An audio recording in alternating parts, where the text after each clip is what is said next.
Hello, everybody. My name is Matthew Ferris. I am with FBG, Ferris Benefit Group. I am not only an insurance broker, but I'm the founder of FBG, Ferris Benefit Group. And once again, this is a series of videos on the YouTube channel. You'll probably see them on Instagram, Facebook, Twitter as well. But we're talking about everything related to health insurance, life insurance, disability, and even things just related to your health, because that's what we're here for, to make sure we can be healthy as possible. But this video, we're going to be talking about PPOs, HMOs, and EPOs.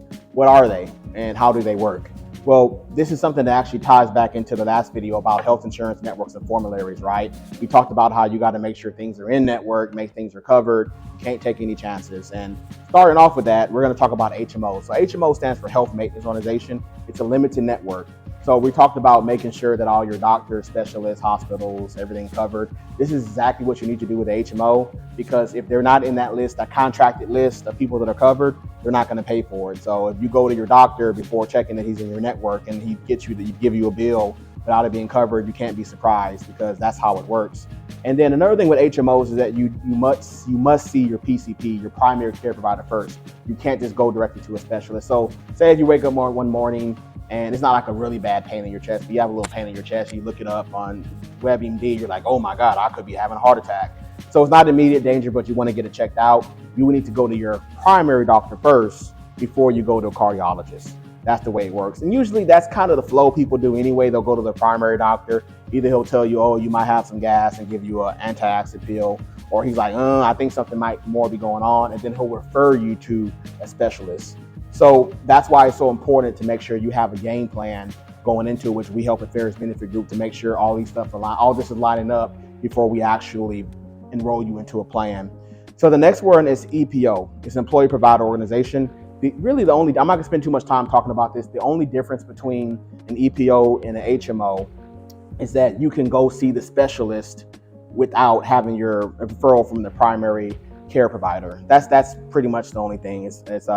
Your primary care provider is usually the gatekeeper. With an HMO, you have direct access to your specialist without having to see them with an EPO. So I talked about this as well, but once again, just be prepared. Unfortunately, I've seen situations where people have got insurance through other brokers and agencies, and they didn't take the time to review this to make sure it's done properly. And everything seems fine. Like, you ask some person who doesn't use their insurance, it's a great insurance plan. Yeah, because you haven't used it yet. You don't know what's going to happen when you go to the doctor. So the best way to find out if the insurance plan is good is when you actually use it, right? So this is why it's good to have this consultation, because in fact, if somebody tells me some of their health issues, I won't move forward until I get that information. That's how serious it is to make sure that we have your primary care providers, your specialists. We talked about formularies in the last video. Have all your prescriptions that you need. Know what hospital you want to go to. You might want to go to Methodist, and there might be only a few plans where they take Methodist. So all this stuff we have to know. Now we're going to talk about PPOs. PPOs are going to be usually 30 to 40% more expensive on average than an HMO EPO. And the reason why, you can watch the last video, the larger the network, usually the more expensive the plan is, but they do offer a lot of benefits. First of all, we talked about the idea of like going to a restaurant and they only have a few things in the menu. I don't know if I used that already, but that's what HMOs are kind of like, going to a restaurant and only having a few things on the menu, like 5 or 6 things. Not that the food's bad, but you can't be too picky. With the PPO, it's like going to a buffet. And you can actually go to the other restaurant buffet and go there. You might have to pay a little more, but you can pretty much get whatever you want. It gives you more options. That's why, like I said, it's about 30 to 40% more expensive than what you'll pay with an HMO or an EPO.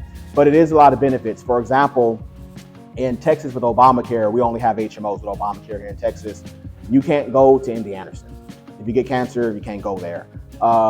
The answer I got from MD Anderson and like say Texas Children was that about Obamacare. And even Texas Children, there's no plans that I have access to right now that's available in the market that's going to allow you to go to Texas Children on Obamacare. So if you want to have those hospitals and networks, this is why we have to have that conversation once again. But if you have a PPO through group insurance or private, then yeah, you can go to MD Anderson, which is the leading research facility hospital for cancer. You can go to Texas Children. So this is why you really need to understand your priorities and what's important to you before you start shopping for insurance. And if my clients aren't aware of that, we have that conversation to make sure they know exactly what's important to them. So the biggest thing, and one of the biggest takeaways of insurance is altogether, is that just be prepared before stuff actually happens. before you get sick, before you have an accident, before you have a cold, just be prepared. And that's what we always enforce and make sure that our clients are able to do. So one of the things you want to have is, keep in mind with the PPO, is that you do have out-of-network options. I always say that for some of the larger PPOs, like you have Blue Cross Blue Shield, United Healthcare, you probably won't need the out-of-network, but it is there.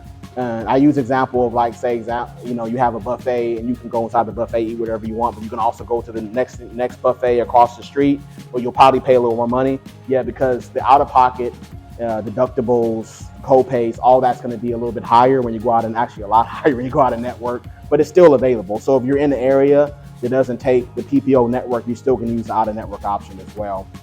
And that's it. I'm going to end it there. I don't want to make this video too long. I would just say the biggest thing is to be prepared and use an agency that actually will take the time, not just treat you like a number, to make sure that they talk to you, find out about your health concerns, find out what's important to you, find out what doctors and hospitals you have to go to, and make the best recommendation that's going to be for your healthcare needs and your budget.